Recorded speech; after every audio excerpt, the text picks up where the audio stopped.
DILLIAN the Body Snatcher White here. It's a champ. Big up to Sporting Icon. Subscribe. Otherwise, I might pay you guys a visit. With Epic Sports and Entertainment winning the IBF purse bid for DILLIAN WHYTE and Kubrat Pulev, it kind of makes me wonder what the next move will going to be. So we'll kind of get into what exactly happened here first, and then we'll have like a little chat about the rest of it and potentially other options if this isn't the route that DILLIAN WHYTE wants to go down. Now, Epic Sports Entertainment, they're an American-based group. Don't know too much about them. There isn't too much to read about them. So they outbid Eddie Hearn and Tim Sauerland. So both Pulev and DILLIAN WHYTE didn't win the bid.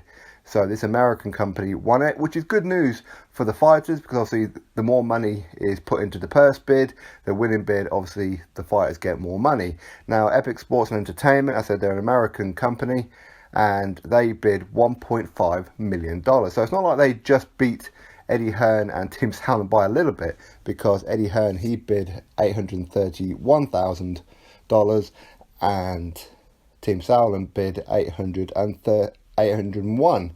So Eddie Hearn outbid Tim Sauerland by $30,000, and then this group came in from nowhere and pretty much doubled it almost, right? So as I said, that's good news for the fighters, because that means that Pulev will be getting around about 1 million because he's the number one ranked, and DILLIAN WHYTE, he will only get 25% of the purse, so he'll get just over $300,000. So again, it's not an ideal situation for DILLIAN in that respect, because while, yes, he is getting more money now, this other company won the purse bid, but he's only going to get 25%, which kind of sucks, really. As if you was to look at it, who was to win between Pulev and DILLIAN WHYTE? Most people will probably say DILLIAN WHYTE, to be fair, albeit that Kubrat Pulev is a world-class fighter, excellent jab, and one of the critical things about Pulev, which is one of his strengths, isn't just his jab. He's not just a one-trick pony. Is that when he throws the right hand, the left goes first. It always happens. It's very, very rare you see him just punch with a right. He always leads with a left. So he's very, very dangerous. He's been around for quite some time, both from former kickboxers and that, of course. And Pulev only one loss on his resume to Vladimir Klitschko, and only one loss on the resume to DILLIAN WHYTE, which is obviously to Anthony Joshua. So does DILLIAN want to get paid? Is he happy to get paid? It's over $300,000, which is decent money for you and me, but he's a prize fighter, right? So he fights for money and for glory. And with Pulev getting 75% of the purse, I mean, I don't really know why the IBF do this. We know they do it with the champion when the champion fights the mandatory. So the champion gets 75%, the mandatory gets 25%. So I don't really know why they've done it with this situation, because it's not like Pulev is the champion at all, right? So with this kind of money, I'm sure if he took on Luis Ortiz, he would get paid a hell of a lot more money. And he would be the A-side in this factor, as he's higher ranked than Luis Ortiz, right? Being that he's the number one ranked opponent in the WBC, with Luis Ortiz ranked number 3 behind Dominic Breazeale. Yep, Dominic Breazeale is the official mandatory for the WBC. Go figure, WBC corruption, protection, all that kind of stuff. Albeit that Dominic Breazeale be a guy who should have been banned by all accounts with his failed test in Eric Molina. Of course, that's a bit suspicious, the whole thing anyway, so I'm not going to talk too much about that one. But if he was to take on Luis Ortiz, that would almost be like he's accepting what the WBC are saying, which is Dominic Breazeale is the mandatory. The winner of Ortiz and White would be the secondary mandatory, which means the secondary mandatory isn't going to happen for at least 1 year after the mandatory happens, which would be, for example, Dominic Breazeale, unless things change between now and then. So if Dominic Breazeale was to fight Deontay Wilder, which he does have a date penciled in, as in a verbal agreement to fight him in August, that means DILLIAN WHYTE, if he was to beat Luis Ortiz, will not get a crack at the WBC title for 1 more year after then. So 1 year, August. Because there's no way Wilder's going to give him a voluntary, right? Of course, if he's still the champion. If not, then obviously Anthony Joshua will be the champion, and I'm sure they'll probably get the fight moved forward, no doubt. But if he was to take on Luis Ortiz, he'd certainly get more money than what he is against Kubrat Pulev. That's without a doubt. And of course, he would be the headliner at the O2 Arena on July 28th as well. So again, it's a case of, does he want to fight Pulev for what you could probably say is not peanuts, but in boxing terms of the amount of money that he could make, it is peanuts. Just over $300,000.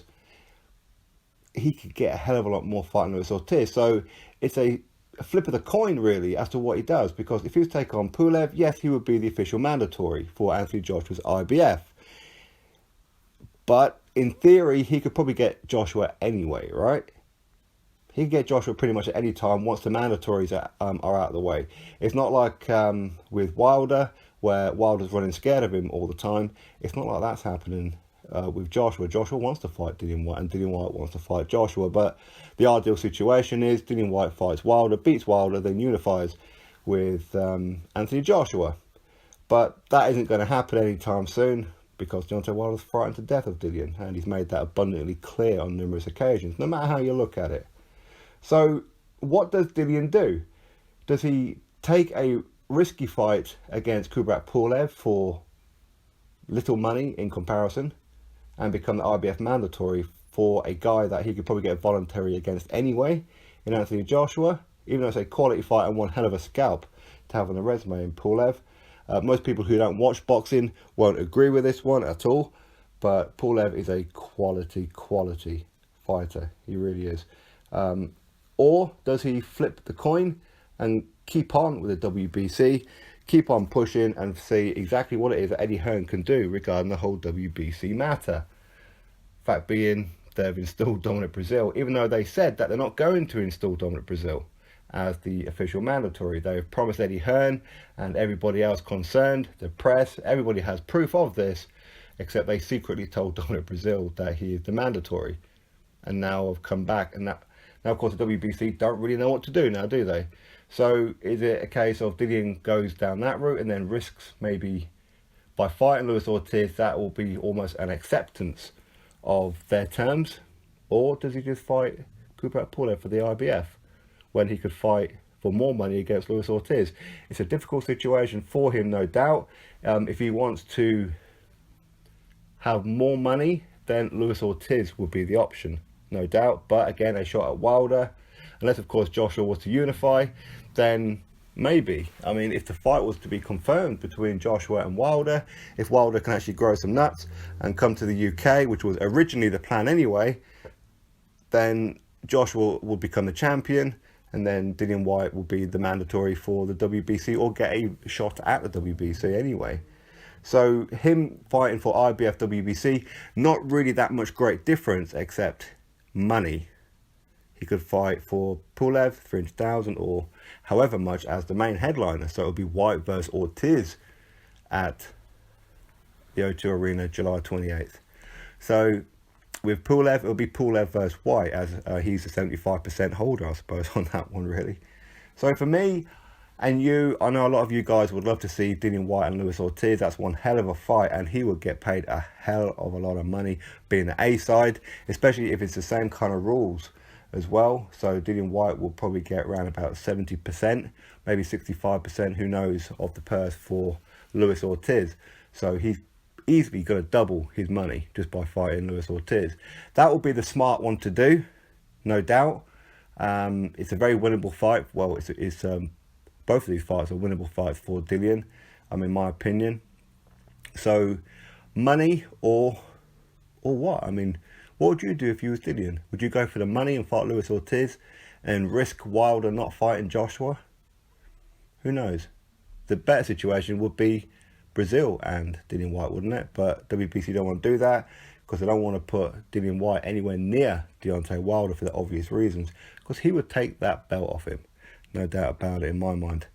So drop your thoughts below as to what it is that Dillian Whyte should do. Accept the money for Pulev and just become the mandatory for the IBF and lose out on the WBC, or should he go for the money fight with Luis Ortiz and bring Ortiz to the O2 on July the 28th for a hell of a lot more money as the main headliner Anyway, drop your thoughts below. Click that thumbs up, of course. Subscribe if you haven't already. And I'll catch you all on the next video.